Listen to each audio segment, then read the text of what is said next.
या वस्तूचा वापर करून खत तयार करून जर तुम्ही कढीपत्त्याच्या झाडाला दिले तर झाडाची वाढ ही चांगली होऊन पाने हिरवीगार चमकदार होण्यासाठी देखील ही मदत होईल।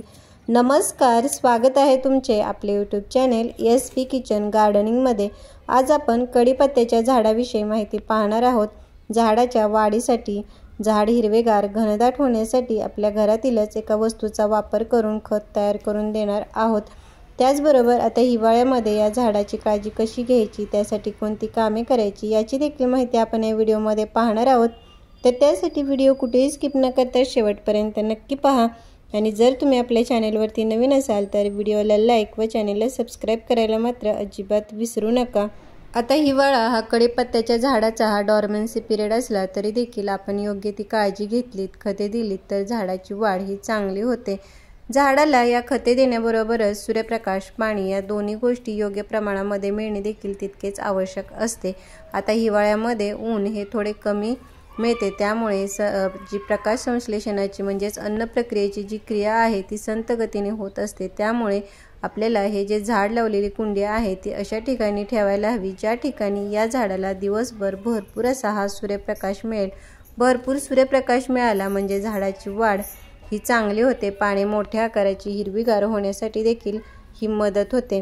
आता आपण कढीपत्त्याच्या झाडाला आपल्या घरातील ज्या वस्तूचा वापर करणार आहोत ती वस्तू म्हणजे हा गूळ आहे। गूळ देखील हा झाडांसाठी अतिशय फायदेशीर असा आहे। गुळामध्ये जे आयर्न, कॅल्शियम, झिंक यासारखे जे घटक असतात ते झाडांसाठी अतिशय उपयुक्त फायदेशीर असे आहेत।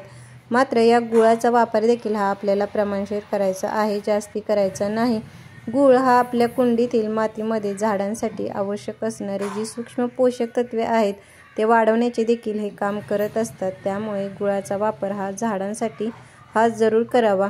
या गुळासोबत आपण अजून एका खताचा वापर हा झाडासाठी करणार आहोत। ते खत कोणते हे आपण पाहणार आहोतच, पण कढीपत्त्याच्या झाडाला खते देण्याबरोबरच काही कामे करावी लागतात। त्यातील एक करायचे काम म्हणजे झाडाच्या या कुंडीतील माती अधूनमधून म्हणजे कमीत कमी 15 ते 20 दिवसातून एकदा तरी अशा प्रकारे हलवून थोडी मोकळी करावी। त्यामुळे कुंडीतील जी माती आहे ती भुसभुशीत होते आणि अशा मातीमध्ये आपली झाडे ही चांगली वाढतात, कारण मातीमध्ये हा ऑक्सिजन खेळता राहतो आणि जो ऑक्सिजन आहे तो झाडांच्या मुळापर्यंत व्यवस्थित पोहोचला गेल्यामुळे झाडांच्या मुळांची वाढ ही चांगली होते। साहजिकच आपले झाड देखील हे चांगले वाढते आणि अशा मातीमध्ये आपण जी पण खते देतो ती व्यवस्थित मिक्स होऊन त्याच्यातील जी पोषक तत्वे आहेत ती झाडाला व्यवस्थित पोचली जातात।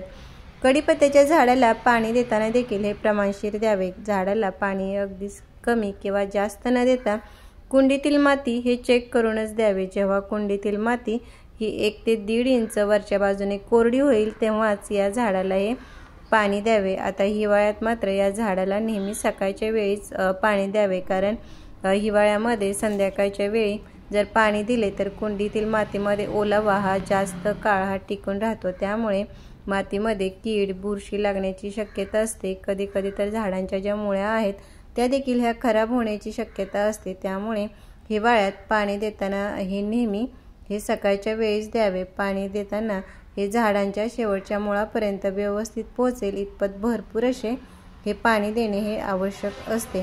आता आपण ज्या दुसऱ्या खताचा वापर करणार आहोत ते म्हणजे शेणखतापासून तयार केलेले हे लिक्विड खत आहे।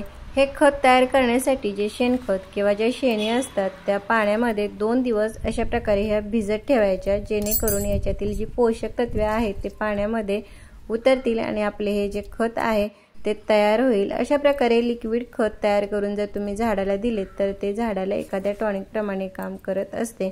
कढीपत्त्याच्या झाडाला हे नेहमी पाने येतात आणि ज्या झाडांना पाने येतात त्यांना नायट्रोजनयुक्त खत देणे हे आवश्यक असते आणि या शेणखतामध्ये हे नायट्रोजनचे प्रमाण हे भरपूर असते। त्यामुळे याचा वापर जर कढीपत्त्याच्या झाडाला केलात तर झाडाची वाढ ही चांगली होतेच, पण झाडावरची जी पाने आहेत ती मोठ्या आकाराची हिरवीगार तजेलदार होण्यासाठी देखील याचा खूप चांगला असा हा फायदा होतो। आता हे जे तयार झालेले खत आहे त्याचा वापर देखील आपल्याला प्रमाणशीर करायचा आहे। म्हणजे जर 1 ग्लास तुम्ही हे लिक्विड खत घेतले असेल तर त्याच्यामध्ये अजून 2 ते 3 ग्लास हे पाणी मिक्स करून खत तयार करूनच आपल्याला हे द्यायचे आहे। आता हे जे शेणखत घेतलेले आहे त्याच्यामध्ये आपण जो गूळ घेतला होता तो पाण्यामध्ये थोडा मी पातळ करून घेतलेला आहे, तो फक्त आपल्याला अर्धा चमचा एवढ्या प्रमाणामध्येच या खतामध्ये मिक्स करून हे तयार झालेले खत आपण कढीपत्त्याच्या झाडाला देणार आहोत। हे खत देण्यापूर्वी झाडाच्या कुंडीतील माती ही थोडी हलवून मोकळी करायची, म्हणजे आपण दिलेले हे जे खत आहे ते मातीमध्ये हे व्यवस्थित मिक्स होईल आणि आपल्या झाडाला त्याचा चांगला असा फायदा होईल। तर अशा प्रकारे आपल्या घरामध्ये जो गूळ आहे त्याचा वापर करून तुम्ही शेणखतासोबत जर खत तयार करून दिलेत तर झाडाची वाढ ही चांगली होईल।